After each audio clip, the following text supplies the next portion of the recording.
page 107, number 45 and 50. I think I'm just going to do 45 in this video.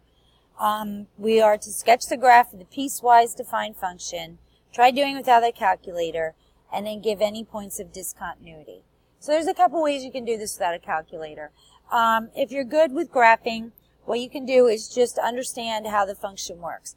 Now, what the boundaries do for us is we're only going to graph for the line y equals x, all the points at 0 or less than 0. So we have a slope of 1 and a y-intercept of 0. So I can just plot some of those points, but they'll just be on the negative side. So it's just going to go down by 1 like that, right along here. And I'll have a closed dot at the 0 because it is included. I have the equal to part. So I'll have a line like this that continues down in that direction. Now for the parabola, you can graph it kind of the same way. Now it says for x is greater than 0, which would mean I would have an open dot on top of the closed dot.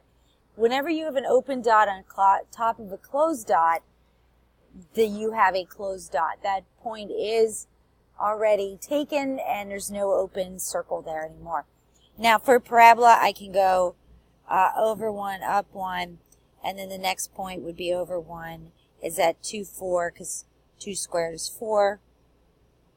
And if I wanted to do 3 and 9, I could do that, which is there. And I could draw the curve like that. Now another way you could do it is you could make a table of values.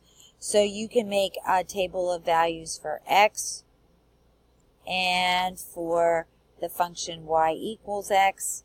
And obviously we want to take our negative numbers, but we always want to include the point of well, not really the point of discontinuity, but the point of joining them where the break is. So that's why the 0's in there. But in this case, it's easy because it is included as part of the graph.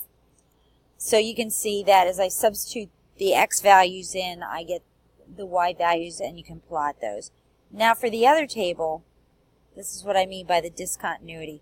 We're going to fill in the table for y equals x squared.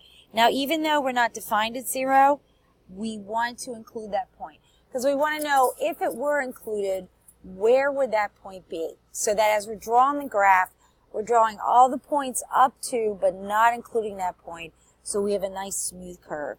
So we can just put a couple in here, and I'll just put the same ones in that I did by hand. So we put 0 in, we get 0. 1 would be 1, 2 squared is 4, and 3 squared is 9. Now if I were to graph this from the table, when I go to graph the 0, again, if it weren't right on top of the lines point, I would put an open circle there. But that would be what it looks like. Now in this case, it says to give any points of discontinuity, and there are none because where the two functions meet, they have the same value, so there is no break in the graph. You can draw this function without lifting your pen at all. So there's no discontinuities.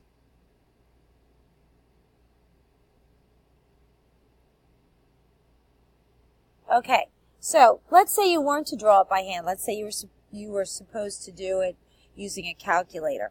I'm going to show how to put a piecewise defined function in both the 84 and the Inspire.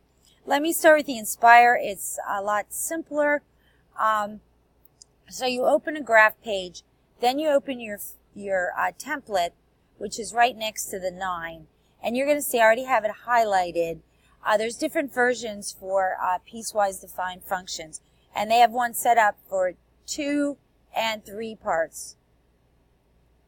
So I want to choose that one and put it in there, and then I'm going to type it in exactly the way the function looks. So I'm going to put an x there, and then I'm going to move over, and I want x is less than or equal to 0, and that occurs right under the equal sign. If I hit Control and 0, I get that.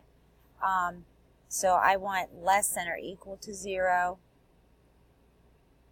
Type in my 0, and then I'm going to tab down here. I'll go back, and then I want x squared, And then as I move over, I'm going to have x, again, control, and the equal sign is going to give me greater than 0.